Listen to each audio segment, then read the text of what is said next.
A 5-goal West London thriller, 2-0 managers on the touchline, and constant tactical chaos, the Craven Cottage opener delivered pure Premier League drama as Chelsea kicked off the season under Xabi Alonso against Álvaro Arbeloa's new look Fulham. Xabi's attacking blueprint was on full display within first 60 seconds. In this breakdown, we analyze how Joao Pedro and Morgan Rogers exploited Fulham's mid-block, while Cole Palmer's movement created constant half-space overload, and how Gonzalo Garcia's second-half response exposed Chelsea's transition defense. Let's get into the tactical board. Start with Chelsea's first high press and understand the roles. Chelsea pressed in the 5-2-3, Palmer on Cuenca, Rogers on Bassi, Joao Pedro on Berge, Lavia between Berge and King, James on Iwobi, while Nelo was left free. As soon as Nelo played into Cuenca, Palmer jumped to press. Palacios, who was initially between the lines, dropped deeper and took Acheampong with him. And this is where it gets interesting. Acheampong, the wide centre back, follows him all of the way. Cuenca then goes long, and we see Chelsea's defensive structure change. It becomes a 4-v-3, Gusto with Robinson, Lacroix with Gonzalo, while Colby steps us with King, who has dropped deeper. Ato is also ready to deal with Oscar Bob. Lacroix deals well with the long ball, and Chelsea recover possession in the midfield. Palmer is completely free, finds Joao Pedro, and 30 seconds after kickoff, Chelsea score. We genuinely couldn't ask for a worse start for Arbeloa in the Premier League. Chelsea's mid-block was interesting because the roles kept changing. If you want the opposition to constantly question their positioning and make quick, uncomfortable decisions, keeping your fullbacks fluid can be a very effective tool. They can invert, move into a space, or stay wide depending on the position of the ball and the opposition. Those rotations force the opponent to constantly adjust their references. They have to recognize who is moving, who they should follow, and whether to pass the information on or hold their position. These dynamics can create problems and open spaces in the opposition structure, especially when the movement happens quickly and the defenders are forced to make repeated decisions under pressure. Here, Rogers jumped out to press without really recognizing Castagne's movement from the inside to outside to receive. Then we see another interesting detail from Cole. Initially, he steps up with King between the lines, but on this occasion, he abandons King and jumps onto Castagne instead. That space creates an aggressive action from the wide centre back, stepping out to press the fullback in the middle of the pitch. At the same time, King stands attacking the huge space Colwell has left behind him, while Oscar Bob stays with Ato rather than following the movement. Fulham circulate the ball and eventually switch towards the right side. Chelsea managed the situation well with Colwell, Lacroix, Ato and Lavia controlling the spaces around the ball. But this is where the detail matters. A better quality pass from Castagne into King's run through the space and could have created a very dangerous situation for Chelsea's defensive structure. Iwobi's positioning pins Palmer so Cuenca can receive the ball without pressure and start the attack. At the same time, Gonzalo pins Acheampong, allowing Iwobi to receive within the lines. A good combination between Cuenca, Palacios and Iwobi opens the space, but Acheampong reacts aggressively and steps out to press Iwobi. The pressure is timed well enough to force Iwobi to play the ball backwards and reset the attack. Again, Gonzalo pins Acheampong, allowing Fulham to create a small 3v2 on the left. Gonzalo's move inside with Lacroix following him while the ball is played towards the left. Suddenly, it becomes a 2v2 and the spaces are very tight. The ball is then switched towards the right. Colby steps out late towards King, leaving a huge space behind him for Palacios to attack as he moves from left to right. Again, with better execution, King finds Palacios in that space and put Chelsea's defensive structure in real trouble. Iwobi drops to receive, and this time Gusto is the only dealing with aim rather than Achepong. Iwobi makes the movement to receive, but Gusto reacts to his body instead of the ball, allowing Iwobi to turn. At the same time, Achepong jumps aggressively onto Robinson much earlier than he needs to. Iwobi turns and finds Gonzalo between the lines. Palacios then makes a really good movement to pin Lacroix and create the space for Gonzalo to receive freely. Gonzalo rushes the next pass, though, and Lacroix makes an excellent block to stop it. If Gonzalo takes Scammer, Fulham can take advantage of the 5v4 they've created and break Chelsea's midfield with one pass. This is another example of Chelsea being too aggressive with their individual movements, while the structure behind those jumps isn't always protected. They are both structural and individual errors here. 4v3. King plays the pass into Castagna. Bob then puts Owe out toward the wide area, and this is where we see another really poor awareness from Rogers. After making the initial movement, he doesn't continue with King, leaving him free.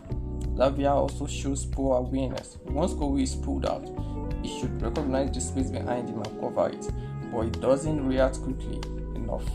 Castagna finds King in the space, and King gets the shot away. And then there's the biggest question mark of the sequence, Sanchez. The shot is from a manageable position, and at this level you should expect the goalkeeper to deal with it far more often than not. Kobe steps out with Castagna again towards the middle of the Fulham's half. Bassey then uses his right foot to find King, who attacks the space Kobe has left behind. Finally, we see Fulham exploiting the space be created by Chelsea's aggressive movement. King gets the cross away, but Lacroix makes the block. For me, this raises a big question about what Alonso is asking from his defenders.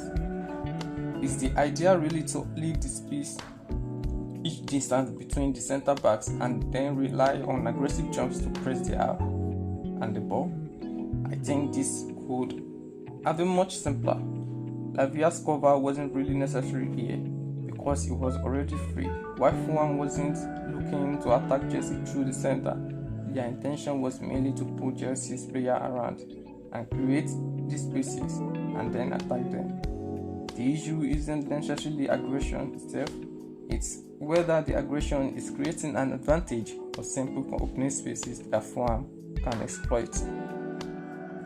There was another second ball battle here, and I'll give you the edge in terms of which team was able to do it. Leno goes long and Lavia steps up to compete for the first action. Fulham creates a 4v3 around the second ball, and Iwobi reacts quickest to win it ahead of Palmer.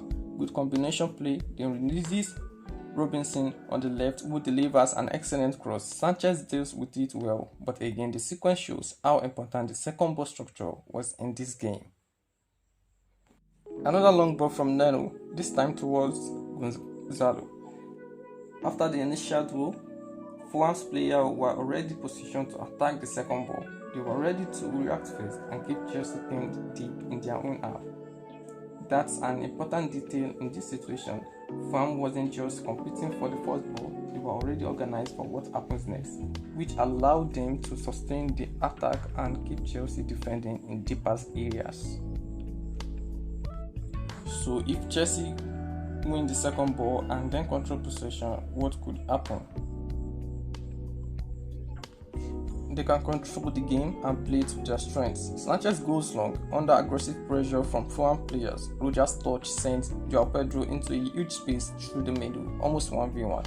Note, Joao Pedro's awareness of the offside line here, his timing is excellent and shows his understanding of the situation. Palmer then makes a brilliant overlapping run beyond Joao Pedro before finishing with a low-driven shot through 3-1 Chelsea. This is exactly what can happen when you win the second ball. After going 3-1, I expected Chelsea to control the game. They had the quality to manage the match and exploit the spaces that would inevitably appear between Fulham's line against such an aggressive side. But they couldn't do it even after Enzo came on. For me, that was the biggest question mark. With simply cannot leave this game so open until the final minute when you have players capable of controlling and killing the game. Sanchez also had a big responsibility here.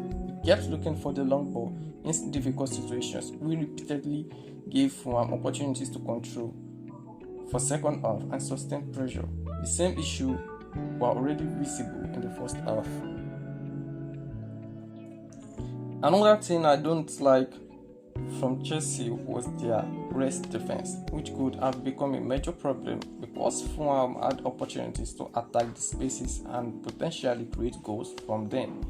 Chelsea's centre-backs were aggressive both and without the ball. Here, Palmer loses possession after trying to beat his man, and the ball falls to Fulham's defense. Gonzalo immediately left in a 1v1 situation against Lacroix. Lacroix reacts quickly, steps out aggressively and manages to delay the attack before Fulham can exploit the space behind Chelsea's defense. This aggression can be a strength, but when the rest defense isn't properly secured, the same positioning can leave each spaces to attack. Again, Chelsea's second goal is the great example of how much detail is in their attacking rotations. Lacroix starts this move with a pass into Gusto and immediately begins moving forward. Lavia drops with King, dragging him deeper and opening more spaces for Gusto to attack through the middle. Palmer starts higher but recognizes the movement to drop towards the ball. Gusto carries it inside and finds him. Achampong stays high on the right, pinning Palacios and keeping him away from the central areas. Then Palmer does what Palmer does.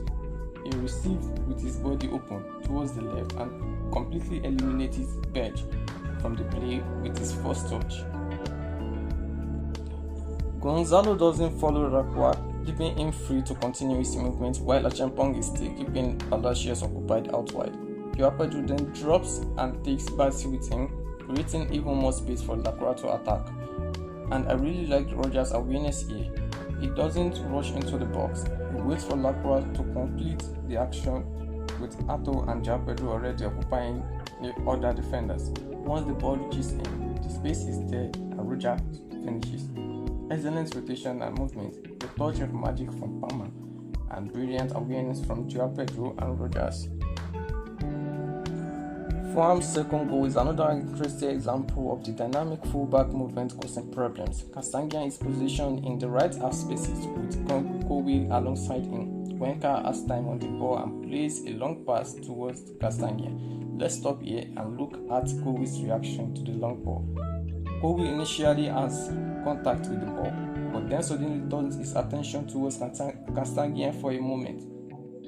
That small decision leaves him facing away from the ball. When he looks back, the ball is already dropping and he's caught slightly off balance. Castangian gives Kobe a slight nudge in the back, enough to put him off balance and prevent him from dealing with the ball. Castangian then gets away with the shot, while Gonzalo reacts quickly, gets ahead of Achampong and finishes. Another example of how fluid positioning can create uncertainty in defensive responsibilities. Chelsea's in possession also had one important detail worth mentioning: Palmer's freedom.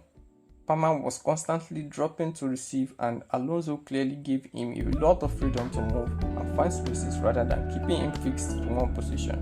What I genuinely struggle to understand is the ability in the absence of Palestra, Caicedo, and Neto. The dynamics of this team looks much better when Palestra and Neto were involved. Chelsea have some serious structural issues. I knew it was the first game and not enough to judge the whole project, but I didn't expect to see these many problems in one match. The structure without the ball needs major adjustment, especially if Alonso wants his level of aggression from his players.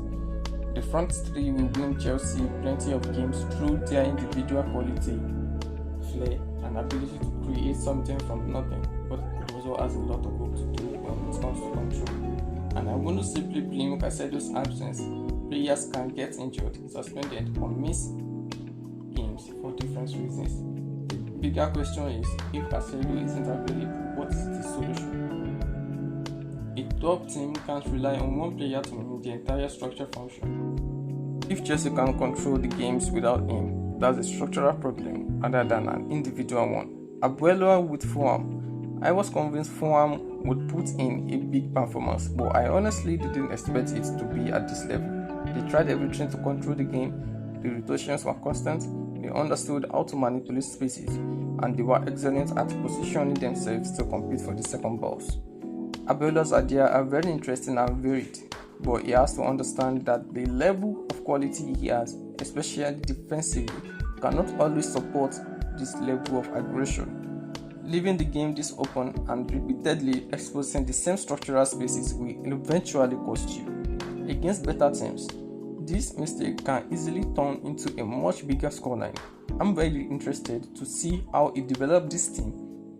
The ideas are there, but now he needs to find more balance without losing his identity.